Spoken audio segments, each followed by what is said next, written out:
Quero contar pra vocês uma coisa curiosa. Esse aqui foi o lugar que eu fiquei hoje à noite, ó. Ele é bem do lado da plaquinha.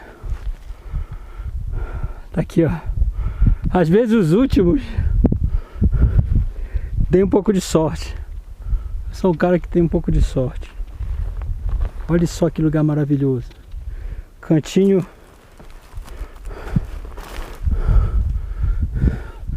muito legal. Porque o que aconteceu? Como eu fui o último a subir do grupo, o guia teve que levar todos lá pro fundo, porque só caberia todos lá. E quando eu cheguei, esse lugar estava vazio. Foi muito bom. Bem do lado da plaquinha, ponto mais alto